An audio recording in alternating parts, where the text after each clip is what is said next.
I'm here today with Jimmy and Justin Crisp, and they've got a new product out on the market. I'm not sure what you call it, something Ballzz. Now what is this thing? Just tell us what it is, and I'm afraid to ask how you came up with the name. Sonar Ballzz, is that right? Sonar Ballzz. It's a lure enhancement device.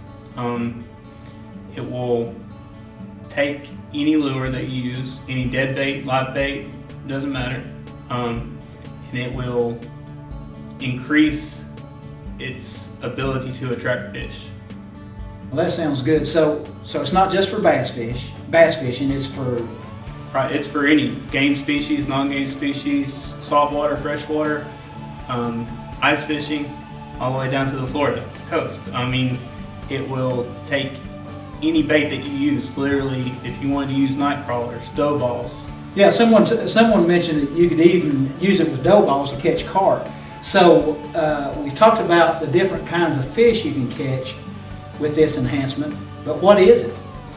It's a sound emitting device that First of all, it's Ballzz. I mean, that's the name. It is. And sonar, underwater. Okay, what makes it different than anything else that's been on the market? Well, if you check the patents and the claims, everything claims to mimic the sound of a crustacean. Right. And I'm not going to argue that point. I can't hear any of them. I can't hear a crustacean. I can only see the effects of. As you know, I've spent several hundred hours underwater, Right. watching fish, watching bait, how they act and react. With this, you put it on the line, you put it on a wire shaft, whatever, and it will, on retrieve, it will rotate around its axis.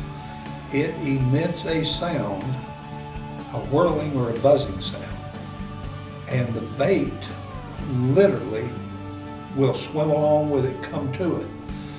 One case in question we have video of, but it is not usable.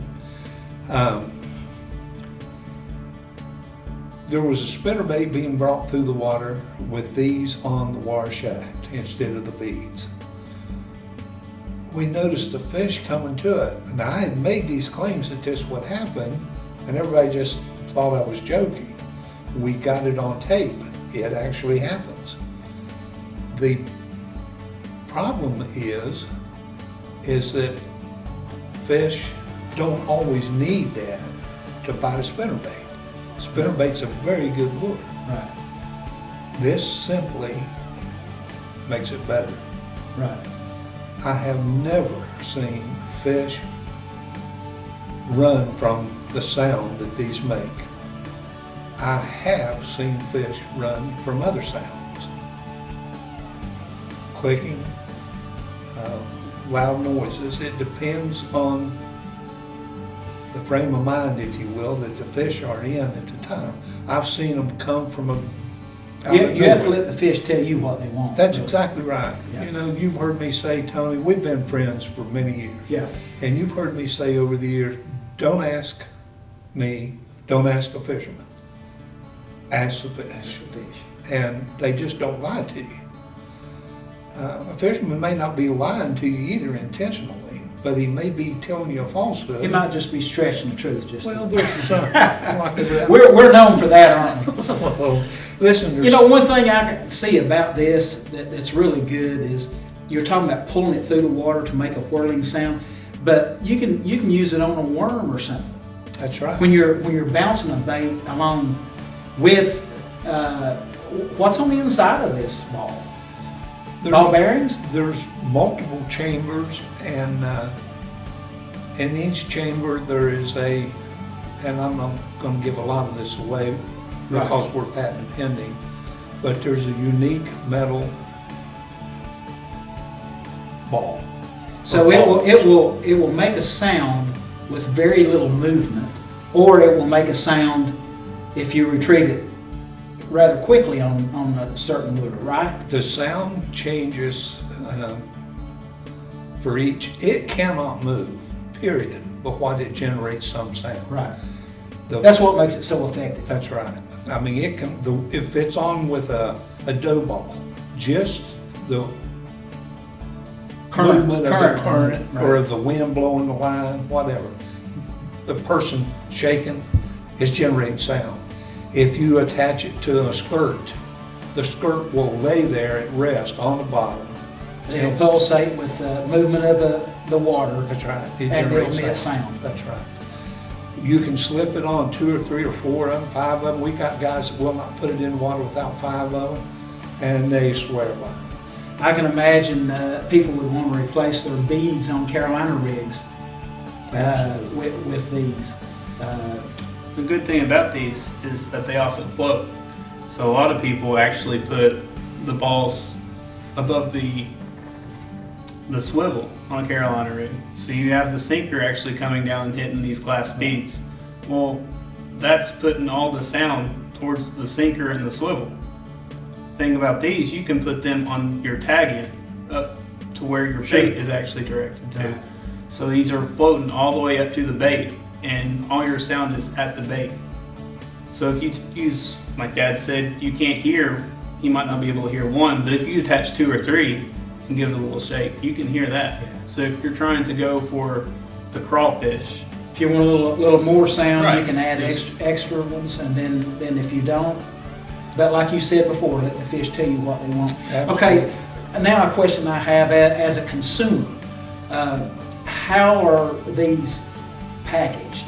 How can you buy these? They come in packs of 5 of each color. Now, and what are the colors? There's 5 colors. There's black, red, chartreuse, and Clear, there's a clear, and orange. black, red, clear, chartreuse, and orange. Okay, now can you buy an assortment? Stand by one. Black, red, chartreuse, orange, and clear. I knew I shouldn't ask him that. But my question is, can you buy an assortment? Yes, you can. You can We've buy got an a pack of 15 with 3 of each color in the assortment. Okay, that sounds good. Now, these are going to be available eventually at all major retailers, right? Well, we certainly hope so. My problem is these things could only be produced by human hand. I had a quality control problem and I had a quantity. It's taken a long control time, problem. hasn't Yes, it has. It certainly has. I begin to wonder about my sanity right along with everybody else. Well, I tell you what, guys, I'm really excited about this new product that's going to be on the market soon. Be watching for it. Sonar Ballzz. I don't know, guys. There's one thing I want to share with you, Tony. Okay. Just the other night, Justin and I were out fishing. We had 3, 4, 5, maybe other boats around us with 2, at least 2. Some of the boats had 3. And I guess I missed out on something, didn't I? Oh, I didn't tell you. Oh, man. We, none of the other boats, although they were fishing the same lures we were, Right. caught a fish. Some of them ended up almost getting in the boat with us. They were so close to us. Is that not true? They never caught a fish. They did not have sonar balls. We caught fish.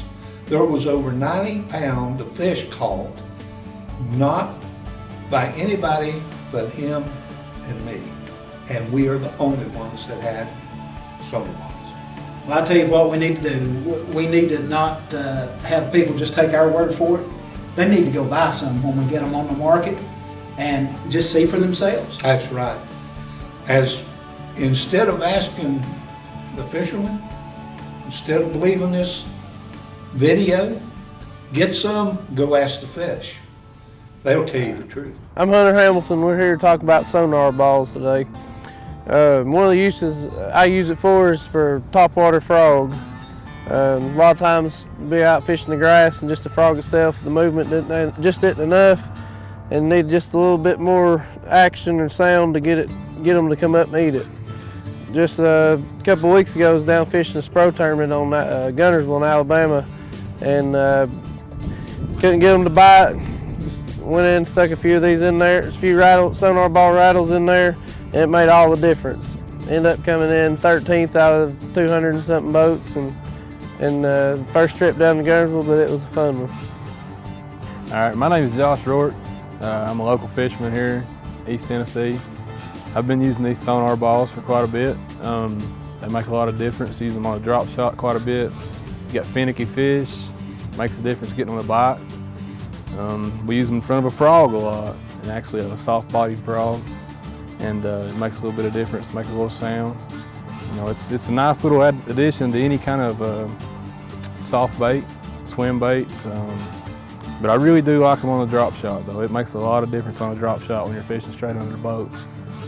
And they've helped me win quite a bit of money this year, in all honesty. We actually won a boat 2 weekends ago, and we were using these doing that, so it helped us out quite a bit. Hey guys, Derek Snavely, FLW Pro here. I want to talk to you today about a new product I've been using. Actually, I've been using them for years, but I've not really had to go into detail up until now, but it's called Sonar Ballzz. And what they are little rattling beads. And I use them for a lot of different applications. Probably my favorite application is a Texas rig when I'm using like a 12-inch worm. You put it in between your weight and your hook. I also use it a lot on a Carolina rig. Another favorite application is a hollow-bodied frog. I always put them up in my frogs, and it gives you a little bit of an edge to your competition, especially when you're fishing for a lot of money. Anything you can do to get an extra bite every day is great. I also use them in my hollow-bodied swim baits. That's another really key factor, I think. But really good product. You guys should try them out. Think you'll like them. Earlier in the video, Justin talked about how Sonar Ballzz will help you to catch different species of fish. Well, recently I took Jimmy out and we filmed an episode of the Smoky Mountain Outdoorsman. Just watch what happened. Oh, lordy, lordy, lordy. Now, how much you give me to stumble and knock you in the I don't water? know, but Ooh, that's a nice one. Let me get that net today. About any time now. About right? any time. That's what I'm looking for, buddy. What is it? I can't remember. Well, I can't either. You think he wanted that? Look at that. You probably can't even see that bait. He took it down. Down, down. You know the reason he did that, don't you? Jimmy, you don't have a bass. I've got 8-pound test line on. I hope he doesn't get mad at me and go for a long run. Well, let's just find out what he is. I'm guessing he's got big stripes down his I'm side. betting he probably does too. He's not coming to the surface. Whew, man. Can we go to him? Yeah. Need help? Head that way a little bit. I don't have a whole lot of line left. I can see the knot. Oh no. See how those balls are climbing? Yeah, I see. I see they've moved up. Let's go toward him a little more. I'm gonna walk behind you. Yeah, you told me you was taking a break. Yeah, you took a break and tried something different. I asked him if they wanted to watch him. They said they did. Oh, he's a hog. He's a hog.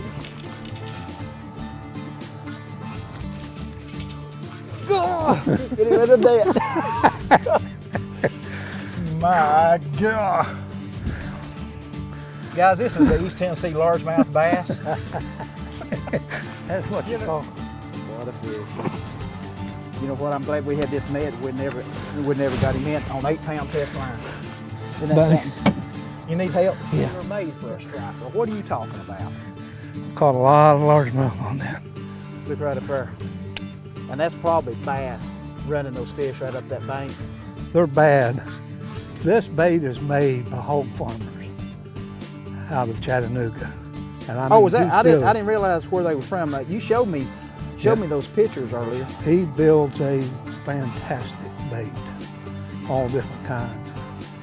And coupled with that Sonar Ballzz, it is just deadly. This is real. It really It happens. really works. Really works, doesn't it, It Justin? really does. I'm excited about it. So guys, just watch for them at your nearest retailer and you'll catch some big fish. Yes, sir. Thank you, my friend. It's been great seeing you again. Thank you. Thank you, Justin. Thank you.